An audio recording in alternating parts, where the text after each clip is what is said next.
Hello, and welcome back to the Godly Playroom at First United Church in Wetaskiwin, Alberta. My name is Ruth Womax, and it is my privilege to be able to be in this room and to share stories with you. And it is especially wonderful to hear other storytellers like Jackie and Sherry share some of the stories as well. I wonder how you are today. I hope wherever you catch up with this video, the sun is shining, the signs of spring are becoming more and more evident. The snow is melting, there are puddles, and there are birds singing, and the trees are getting a few more buds coming. And all of those things remind us about life that comes out of those cold, barren stretches of winter. And when we look at some of the things that are going on in the world around us, sometimes all we can do is trust and hope that there is new life there as well, already seeded, waiting to start, coming out of some of those places of destruction and barren emptiness. But for now, the most we can do some days is to pray, to share our trust in God, to share stories about how faith can make a difference in people's lives. So I wonder what you need to set down or set aside so that you can be present with us today.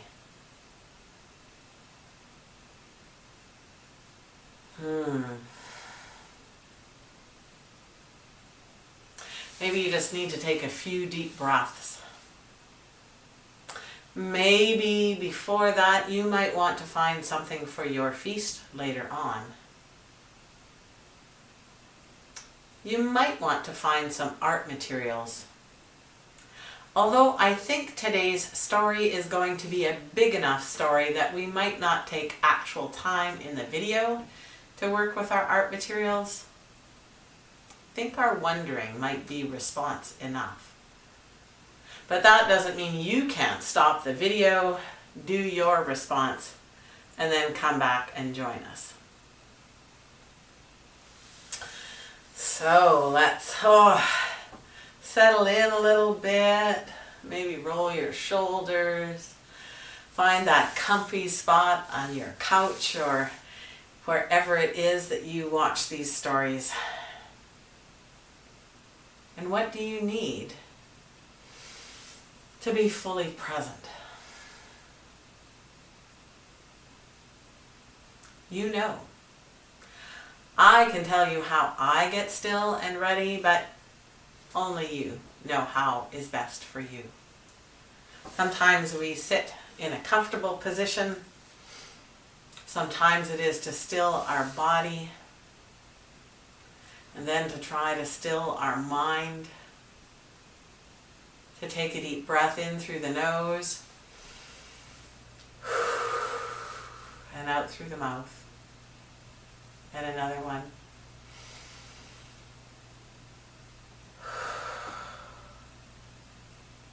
And another one.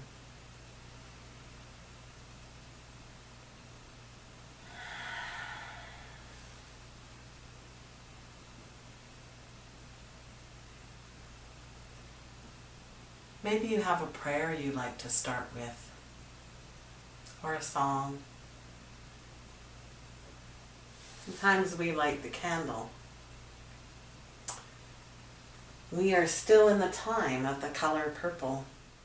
I wonder if you remember how many weeks there are in Lent that are all helping us get ready to celebrate the mystery that is Easter.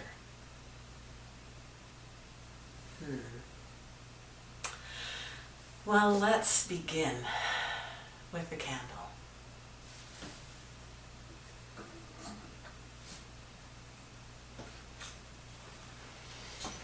Some people find that lighting a candle helps to focus their thoughts or their prayers. Whenever we begin a story or our times of worship together in the upstairs godly playroom, we also remember the candle for another reason. And so we remember that once there was someone who said such amazing things and did such wonderful things. The people began to follow him. And the more they followed him, the more they heard him talk about a kingdom. He told parables. He made people well. Lives were changed. And wherever he went, people wondered who he was.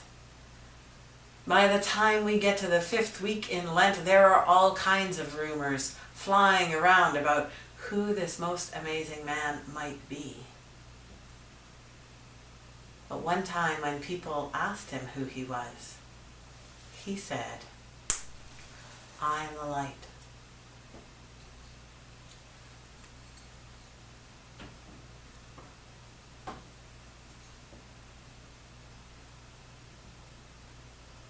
The light shines.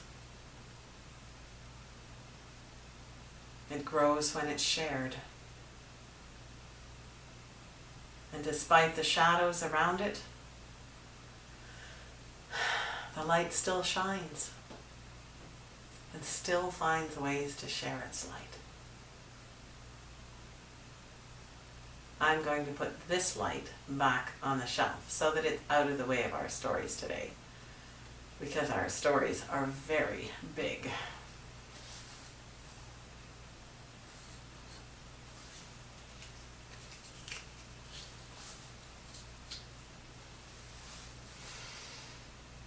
Let's have a look. See where these stories might be, so that when you're in the room and you want to find them, you'll know where to look. They're not on the sacred story shelf for the Old Testament.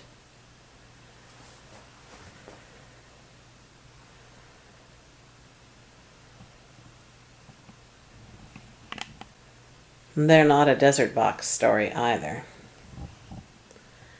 But they might be. Oh, I think I see something purple. There is the sacred story for the New Testament. And these stories are told in a godly play way, in the time of the color purple.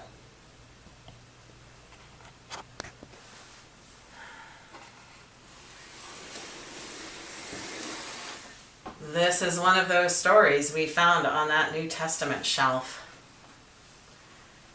And it happens on the way to Jerusalem, in the time of the color purple,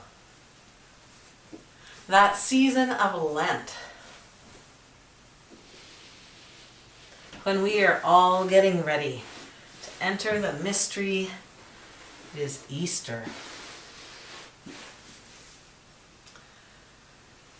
Purple is also the color of royalty. And there is a king in this story, or in the mystery of Easter at least, but it's not the kind of king that people expected.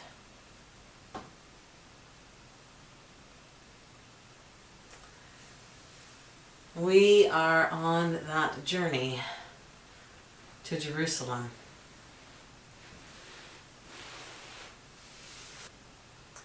Once every year, the people of God make their way to Jerusalem to celebrate the feast of Passover and remember how God brought them through the waters into freedom.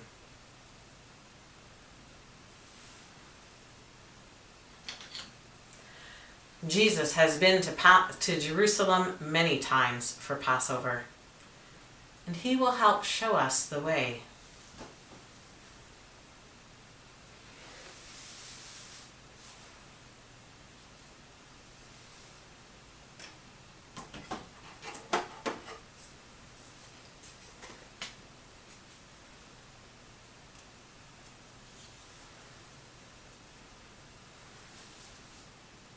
Jesus and some of his friends were on their way, following that pilgrim's road that follows along the Jordan River, until they came close to a place called Jericho.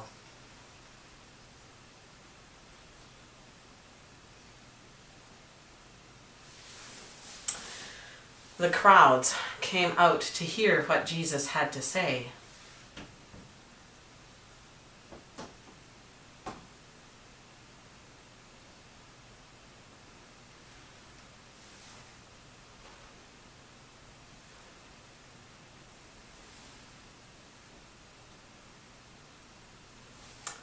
There was a man in Jericho called Zaccheus.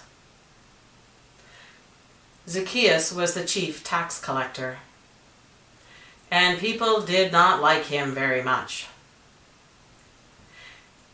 He took too much of their money and kept it for himself. He collected their money as tax for the Roman government, and people liked the Roman government even less. But Zaccheus wanted to come and see Jesus.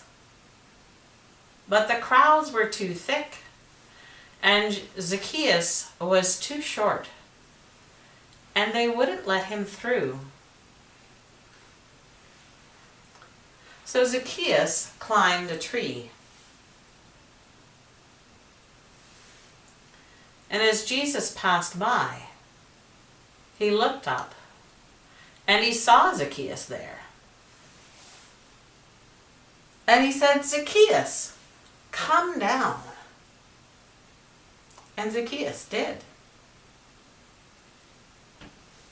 Jesus said, "I am coming to your house tonight." And Zaccheus was amazed. The crowd grumbled. What on earth did Jesus think he was doing? Eating with a tax collector? But Zaccheus said, "If I have cheated anyone, I will pay them back 4 times what I have taken. And I will give away half of everything I have to the poor."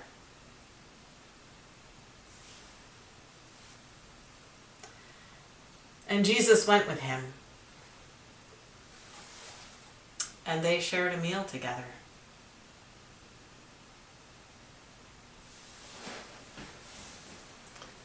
And then Jesus and his friends continued on their way to Jerusalem.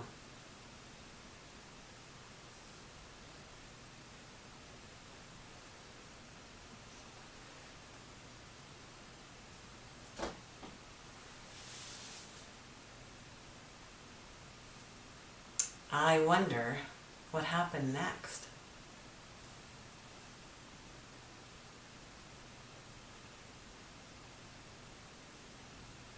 I wonder what part of this story you liked best.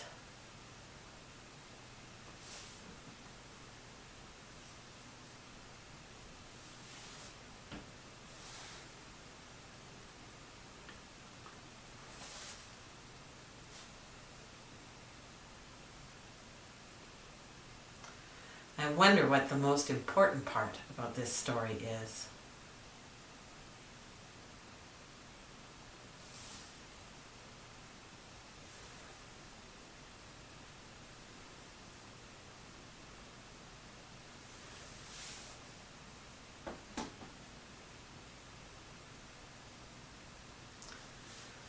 I wonder if there's any part of this story we could leave out and still have all the story that we need.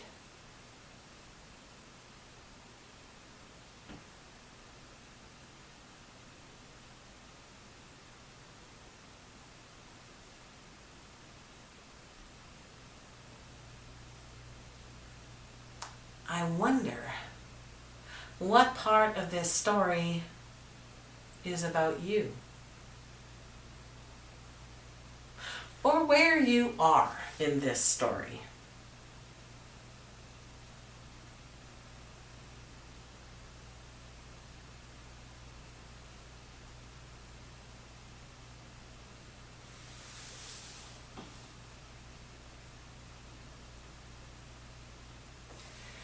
If you want to pause the video and to do some art response, to do a little more thinking or wondering about this story, you could do that now. But I'm going to put the story materials away, and we're going to put another story out that happens on this road to Jerusalem. And then we might see if the two stories have anything to say to each other.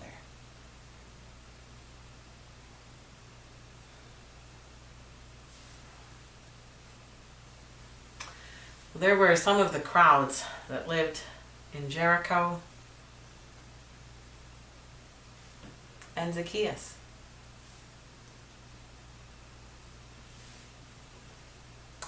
The friends who were traveling with Jesus.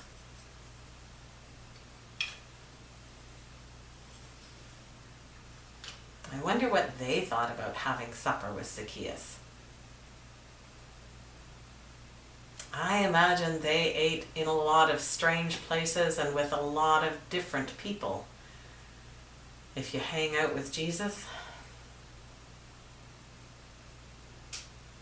I wonder if they ever got used to that.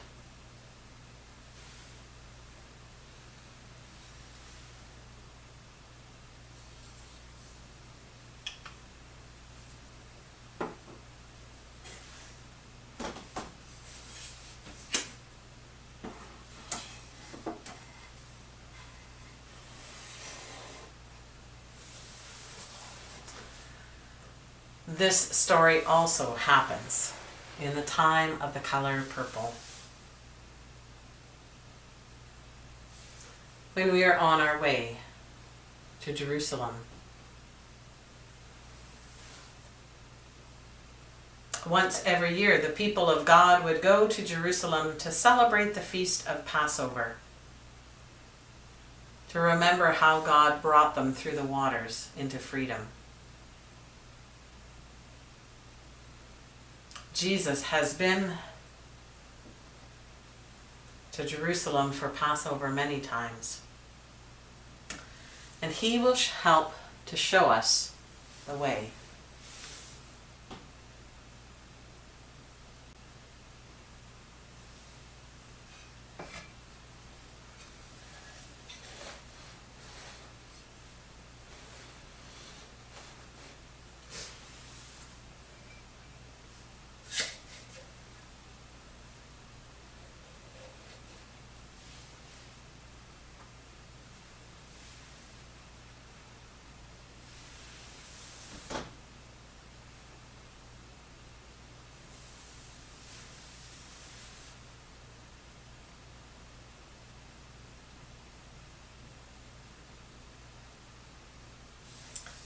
As Jesus traveled, the crowds continued to gather.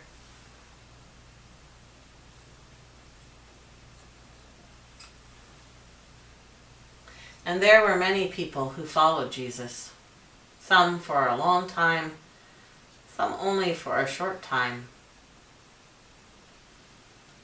They wanted to be close to Jesus, and whenever Jesus came close to people, lives changed.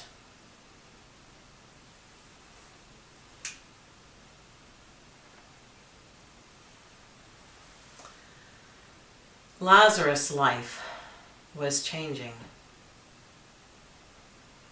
Lazarus was dying.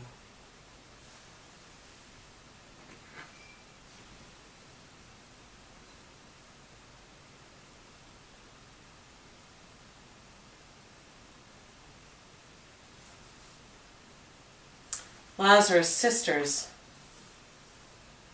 Mary and Martha, sent for Jesus. Jesus loved Mary and Martha and Lazarus very much, but he did not come right away. And before Jesus got there, Lazarus died.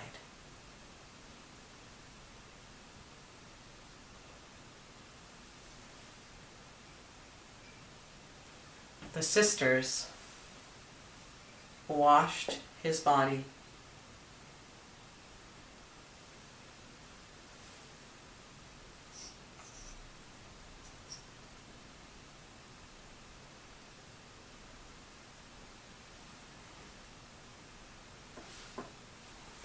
They anointed it with oil and spices to prepare it for burial.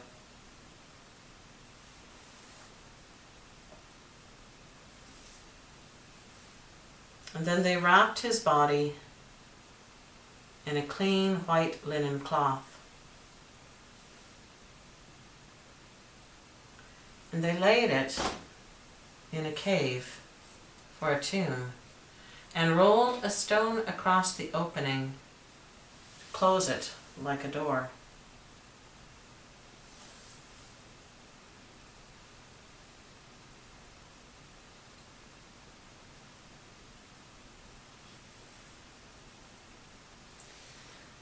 When Jesus arrived, Martha went to meet him. She said, "If you had been here, my brother would not have died." Jesus said,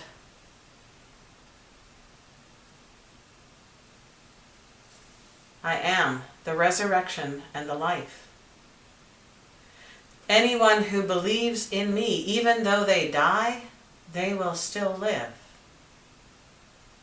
Do you believe this? And Martha said, "I believe you are the Messiah, God's anointed."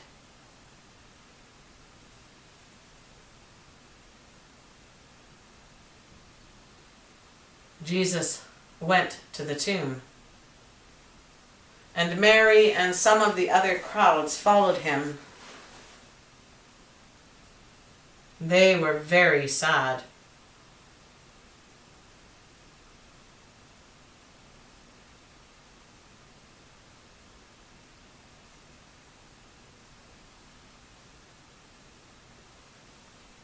Jesus wept.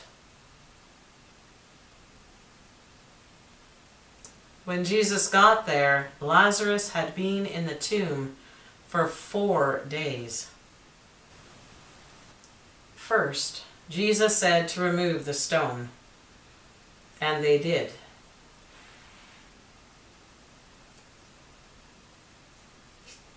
And then Jesus prayed to God and said, "Thank you for hearing me."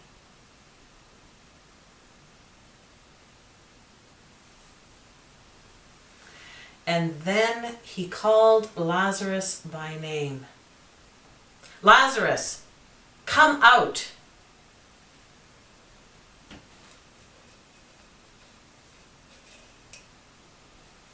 And Lazarus did. And they unwrapped him, and he was alive again.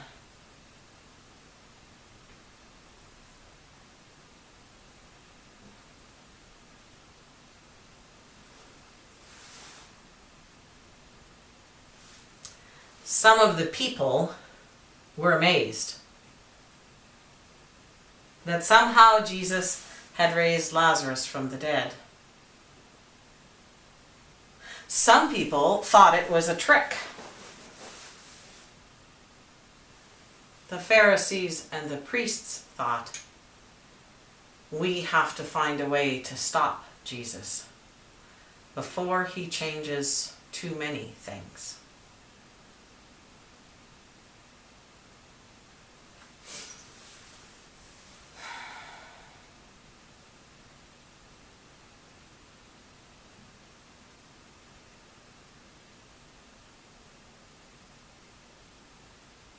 This is a big story. I wonder what part of this story you liked best.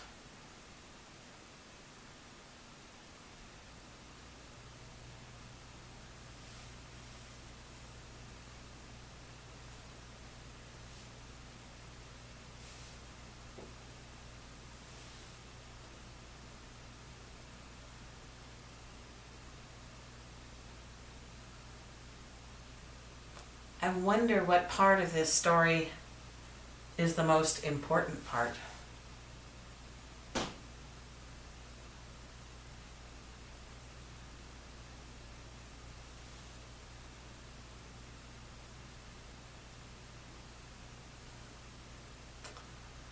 I wonder if there's any part of this story we could leave out and still have all the story that we need.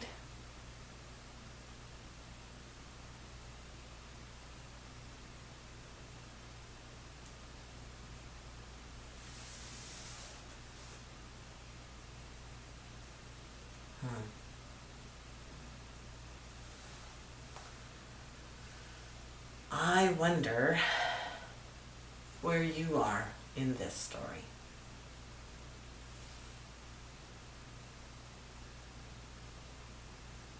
Or what part of this story is especially for you today?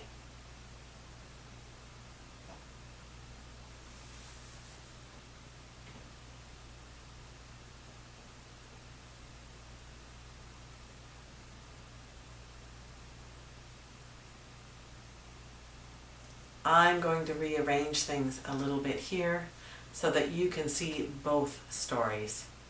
And we'll see what those stories might have to say to one another. If you want to pause the video though and go and do some response to this story with your art materials, feel free to do that and come on back whenever you're ready. So, here are both stories. The road from Jericho that leads on through Bethany and on to Jerusalem.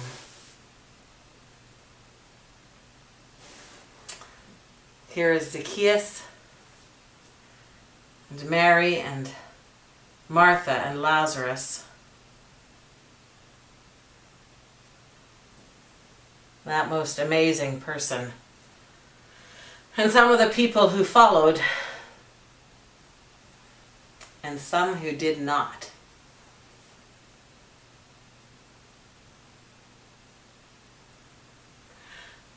I wonder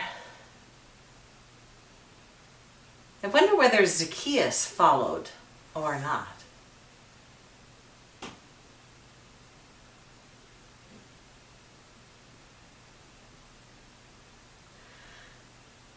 I wonder if some of the news about Lazarus being raised ever made its way back to Jericho.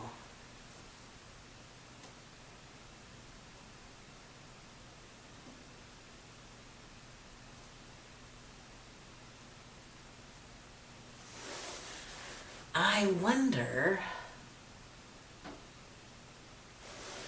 what this story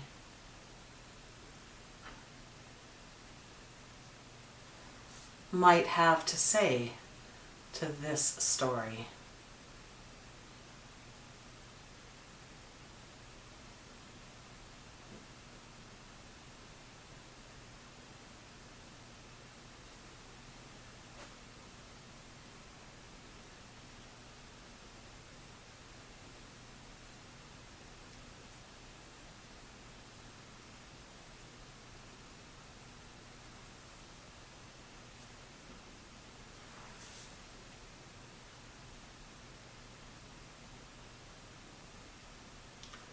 I wonder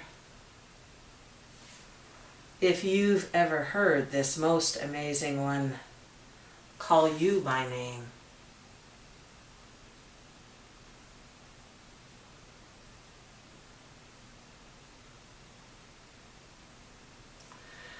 I wonder what Lazarus might have said to Zaccheus if they were ever to meet.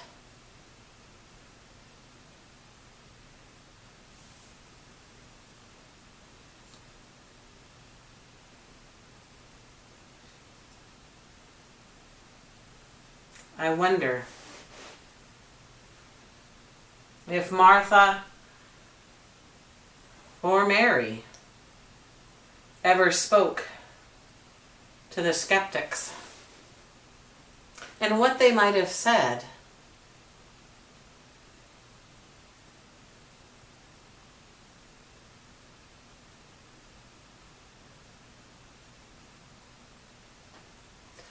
I wonder what those who followed wondered about both of these stories.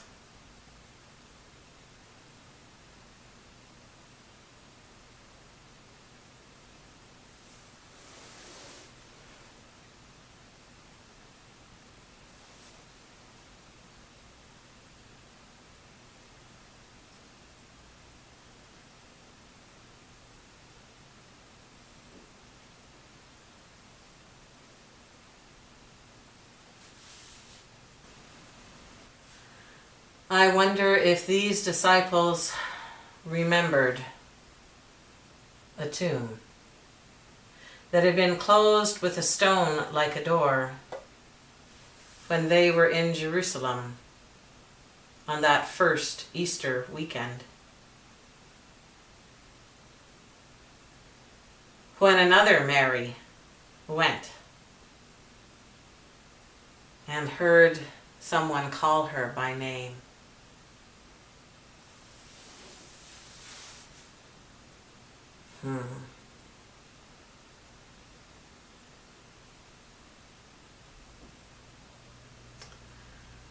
I wonder where you are in this great long journey.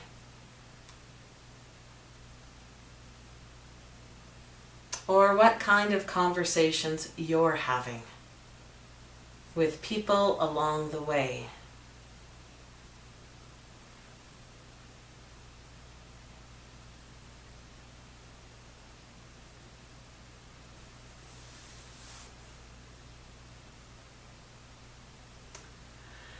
Oh, it's such big wondering.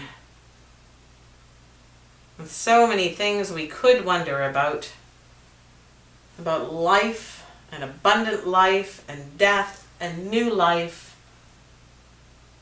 which isn't quite resurrection. We know Lazarus would die again, eventually. But in this moment, in this story,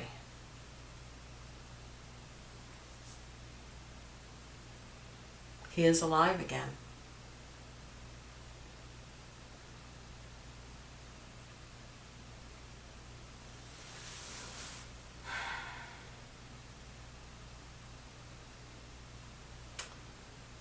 I'm going to put the story materials away. And you might want to pause the video and do some more wondering on your own, or take some time with a journal or some art materials to do a little more reflecting or unpacking of this story. And whenever you're ready, come on back. And I think today we will just move into our prayers and share a feast together.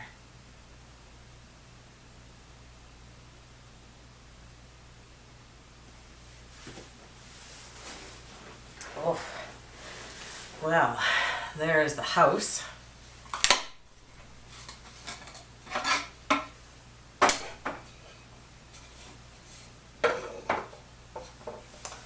And the tomb. And the stone.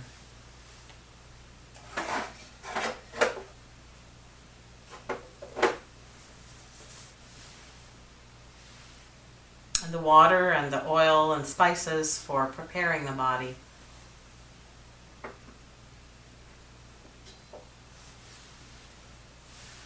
And the linen cloth. And the bed. And Lazarus, whom Jesus called by name. And Mary, his sister, and Martha, who called Jesus by many names.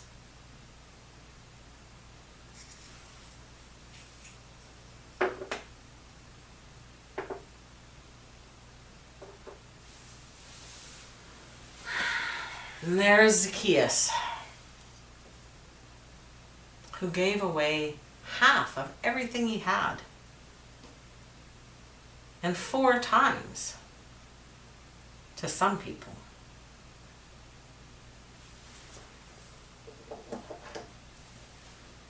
And the crowds who were suspicious or angry, but who chose not to follow.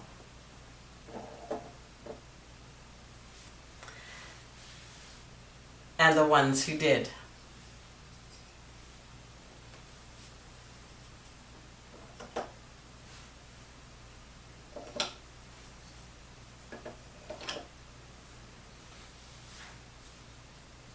And Jesus, the one we sometimes call Messiah, the Christ, God's anointed, who travels with us on our way to Jerusalem and helps show us the way.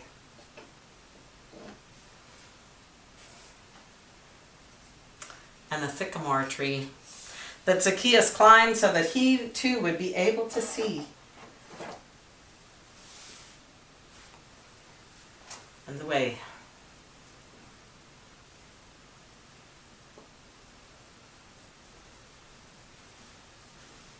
It always seems to be unrolling before us.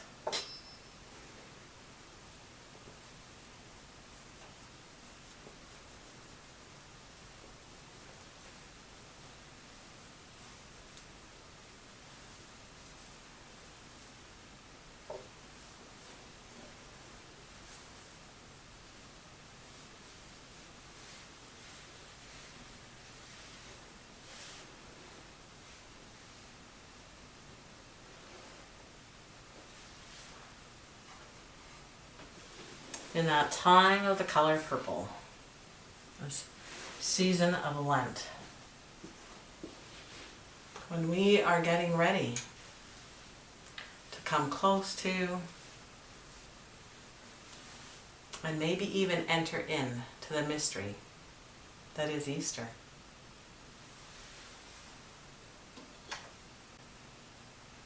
So welcome back.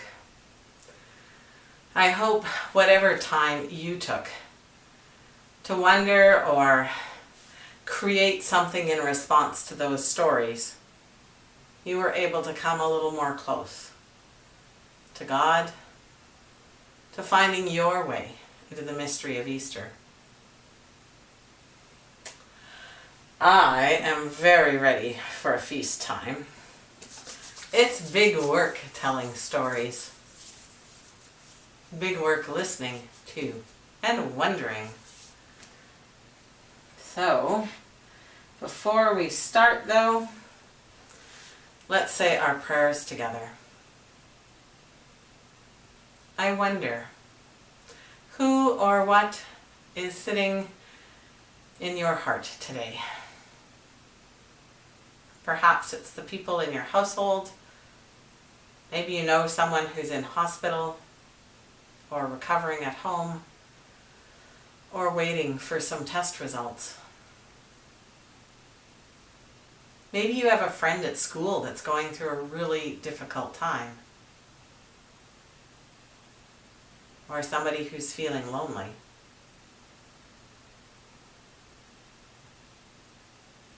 Maybe you're somebody who's already out there and enjoying being able to do things again. And so maybe it is good to pause and notice some of those folks who are a little reluctant to join in, and to do our best to encourage them and support them in this time of transition.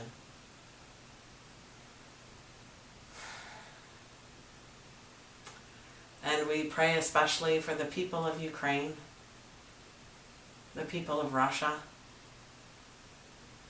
the leaders and the soldiers of many nations. We pray for peace. And we offer our prayers to God in word, in silence, in song.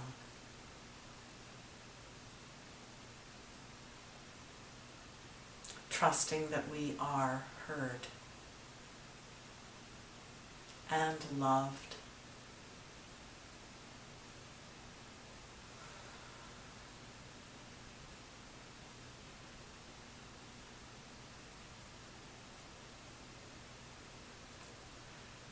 Remain in the company of God this week. Remain in the company of God. Remain in the company of God this week. Remain, remain, remain. Remain in the company of God this week. Remain in the company of God. Remain in the company of God this week. Remain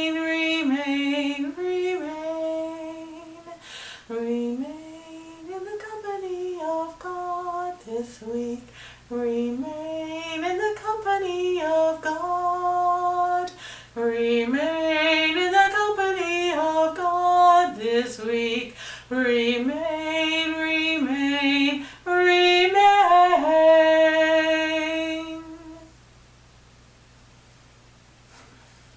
Let's feast.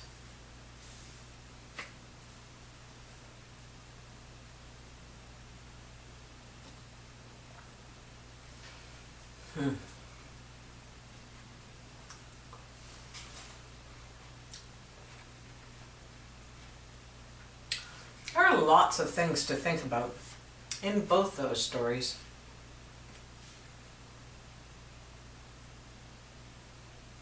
One of the things I think that stands out for me is how people's lives changed.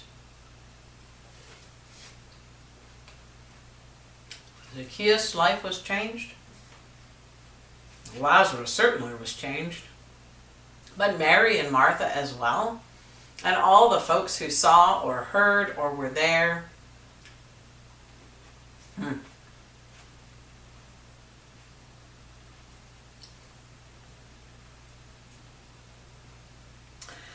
It's so hard to know sometimes. We can imagine there would be all kinds of rumors going around about Lazarus and what had really happened. A story about Zaccheus would be a little easier to prove because people would actually have gotten some money out of the deal potentially.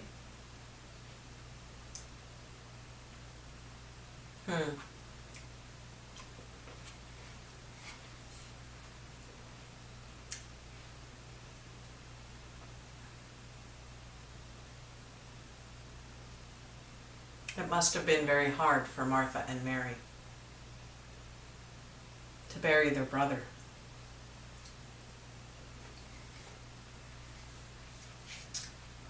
The scripture doesn't tell us whether Lazarus was an older brother or a younger brother or in between them. But I chose a smaller figure, and it changed the story for me to imagine Lazarus as a younger boy with his two sisters who had perhaps looked after him for a long time.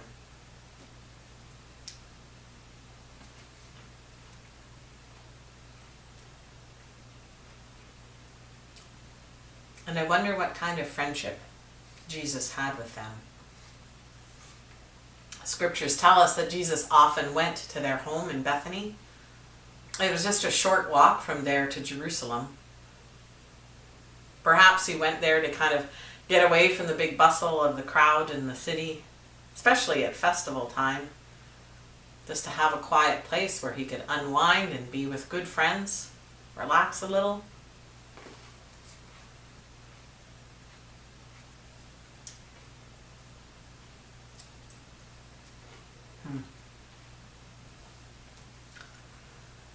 I wonder if you've ever been with someone who is dying and what that was like for you.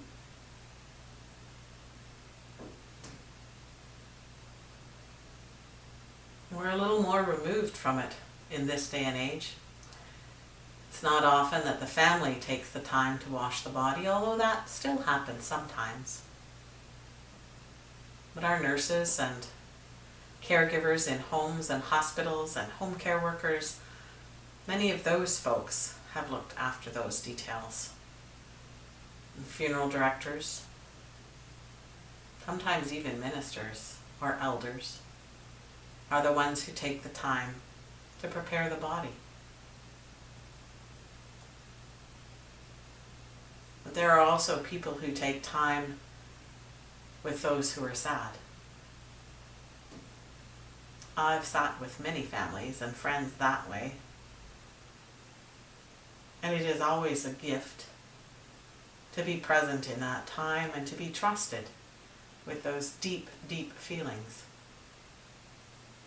There isn't always just sadness. Sometimes there's laughter and storytelling and wondering about what comes next.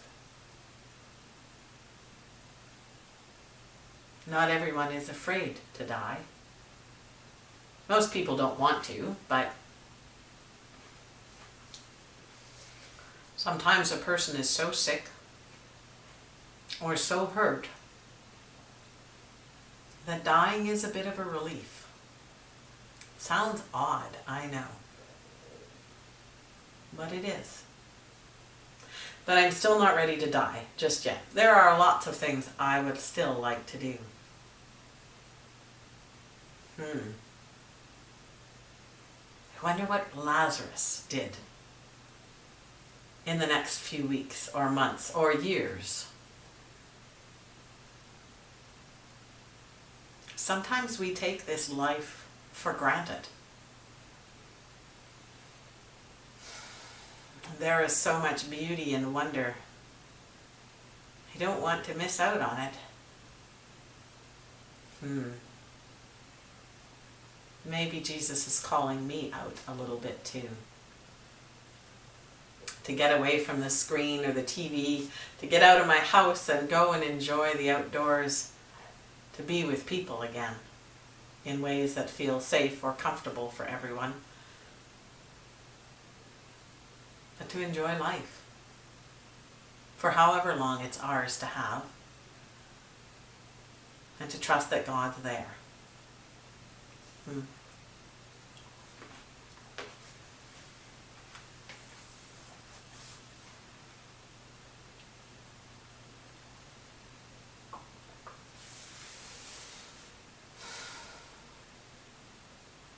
If there was anything in today's conversations or stories that you might like to talk further about, by all means, give me a call, send me an email or a text. We are learning more about ourselves and about the one who is Easter during this Lenten season. And it is big work. Thank you for sharing some of it with me. It's time to say goodbye. And so we'll start with change the light.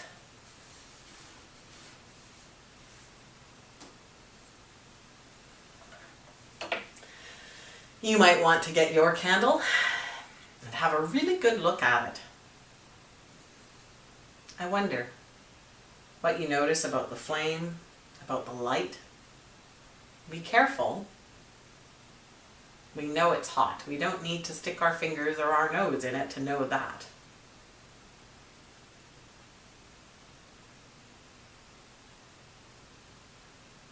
But the light, as it is, can only be in one place and one time. But when we change the light, then it will spread out till it fills this room. And it will go with us wherever we go. So watch what happens. Some people miss this part.